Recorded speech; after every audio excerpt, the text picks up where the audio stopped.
அப்படின்னு ஒரு கதை ஆரம்பிச்சிருக்கு. ஒரு அப்பா தன் மகளுக்கு கதை சொல்றாரு. அது ஷீப் மற்றும் அவங்க 7 lamps பற்றிய கதை. அதுல கொஞ்சம் வோல்ஃப் பத்தியும் வரும்.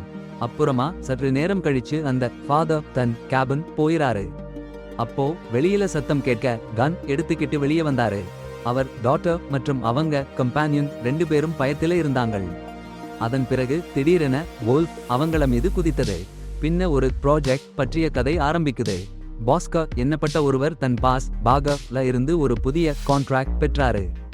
இது ஒரு ரோட் கன்ஸ்ட்ரக்ஷன் ப்ராஜெக்ட். எல்லாம் அருணாச்சல் பிரதேஷ்ல ஒரு வில்லேஜ்ல செய்யணும். பாஸ்கா கொஞ்சம் தான் உற்சாகமாக இருந்தாரு. அவரும் அவருடைய கசன் ஜனார்தன் சேர்ந்து அந்த ஜேர்னி ஆரம்பிச்சாங்க. அவங்களுக்கு விமானம் கிடைக்கல, அதனால ரோட் மூலமா பயணம் செய்தாங்க. வில்லேஜ் போய் சேர்ந்ததும் அவங்கள் அங்குதான் செட்டில் ஆகிட்டாங்க.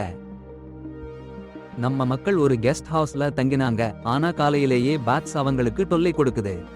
அதுக்கப்புறம் ஒரு லோக்கல் பைய பேரு பாண்டா. அவரு ரொம்ப வார்ம்தா அவங்கள வரவேற்றாரு. மீட்டிங்ஸ்ல லோக்கல் ஸ்டாஃப் உடன் பேச்சு நடக்க, ஆனா கம்யூனிகேஷன் சேலஞ்சிங்கா இருக்கு. பாண்டா லோக்கல் ஓனர் தங்களுடைய லேண்ட் எளிதில் கொடுக்க மாட்டாருன்னு சொல்லி கொஞ்சம் டென்ஷன் உண்டாக்கினாரு. பாண்டா ரோட் அந்த ஃபாரஸ்ட் ஓரத்துல கட்டணும்னு சஜெஸ்ட் பண்ணினாரு.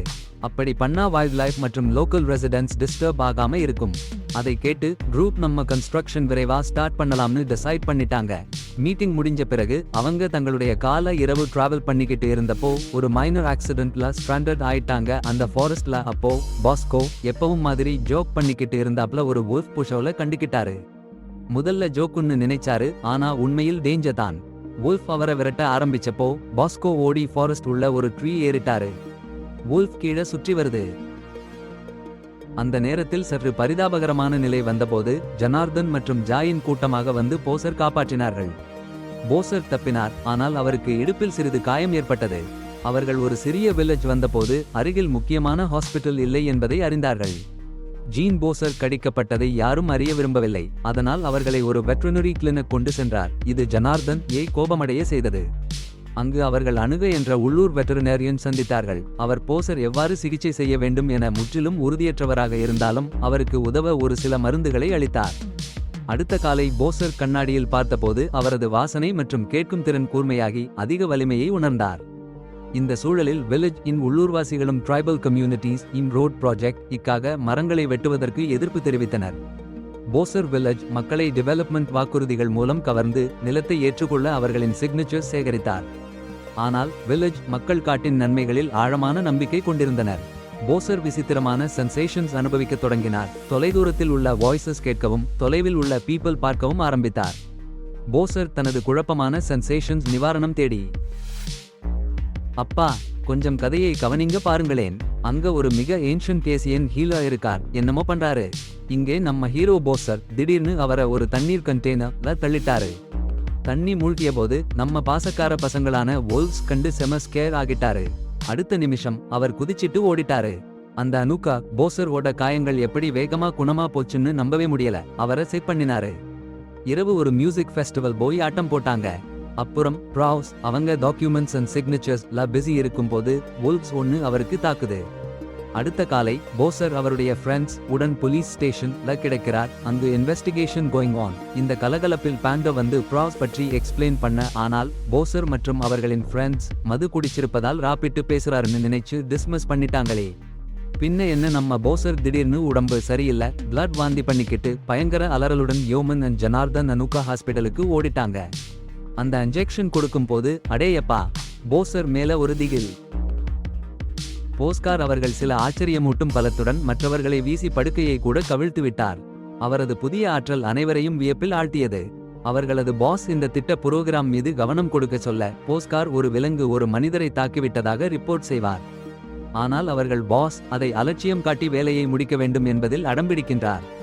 அது மட்டுமின்றி ஜனார்தன் மற்றும் ஜேஎம்ஏஎன் போஸ்காரின் விலங்கு கடிக்கப்பட்டதின் பிறகு அவரை பற்றி சந்தேகப்படும் போது வாயு கழிவு மாதிரியே ரகசியமாக கைப்பற்ற முயல்கிறார்கள். பின்னர் போஸ்கார் ஹாஸ்பிட்டலில் ப்ராஷ் சந்திக்க, அங்கு அவர் ஹலூசினேட் செய்து ப்ராஷ் தன்னிடம் பேசுவதாக கற்பனை செய்கிறார். அங்கு டாக்டர் மற்றும் போலீஸ் வருவதையும் பிரகாஷ் மர்மமான காயங்களை பேசுவதையும் காண்கிறார். அந்த இரவு பாஸ்கா ஃபாண்டா மற்றும் ஒரு வயதான ஏஷியன் மனிதருடன் ஒரு ஆவி சடங்கை நடத்தும் காட்சியை கண்டு கலக்கம் அடைகிறார். அடுத்த நாள் பாஸ்கா மற்றும் ஜனார்தன் இடையே மிக பிரச்சனையான சண்டை ஏற்பட்டது. போஸ்காரின் அந்த அசாதாரண நடத்தையை கண்டு ஜனார்தன் அதிர்ச்சியடைகிறார். போஸ்கார் பலாத்காரம் செய்துவிட்டார் என அவரை குற்றம் சாட்டுகிறார். போஸ்கார் மறுக்கிறார். ஆனால் ஜனார்தன் அவருடைய தந்தையை கூப்பிட முயற்சிக்கும் போது கோபத்தில் போஸ்கார் அவரை ஒரு மரத்தில் சிக்கிக்கொள்ள வைத்துவிட்டு ஜனார்தனை அதிர்ச்சியடைய வைக்கிறார். இப்போது போஸ்கார் பூரண ஓநாயாக மாறியிருக்கிறார். அவரை காரில் துரத்தி செல்வார்கள். ஆனால் போஸ்கார் அவர்களை தப்பிக்கிறார்.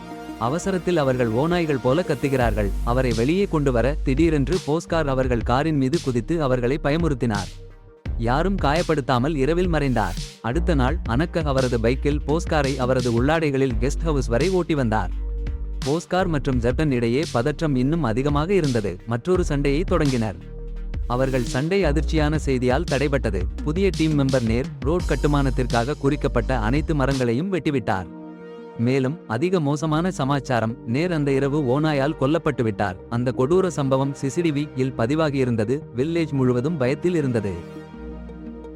அட, என்ன ஒரு கதையை பாருங்க. போஸ்கார் தன்னோட கட்டுப்பாட்டை இழந்து போயிட்டான்னு அணுக கிட்ட தன் நெஞ்சம் திறந்து சொல்றான். எனியார் மேல அட்டாக் பண்ணி இருக்கானாம். அனுக்க பயந்து போகாம, மக்கள் பீதியில் ஆகாம இதை அடக்கி வைக்க நினைச்சா. ஆனால் வேறு ஏதோ விஷயத்துல பாஸ்கா உடன் ஆகிட்டாங்க. அதுவும் ஃபாரஸ்ட் டிஸ்ட்ரக்ஷன் பத்தி பேசும்போது. யான் மற்றும் ஜோனார்டன் கூட ப்ராஜெக்ட் டிராப் செய்ய சொன்னாங்க. ஆனா பாஸ்கா சொல்றான் அவன்தான் இந்த பிரச்சனைக்கு சோர்சனு. ஜோனார்டன் அவனை ஆறுதல் படுத்தும்போது பாஸ்கா ஏதோ ஒரு சென்ட் பிடிச்சு வெளியே ஓடிட்டான். அங்கே பாண்டா அவங்களை ஒளிந்து கொண்டிருந்தானாம்.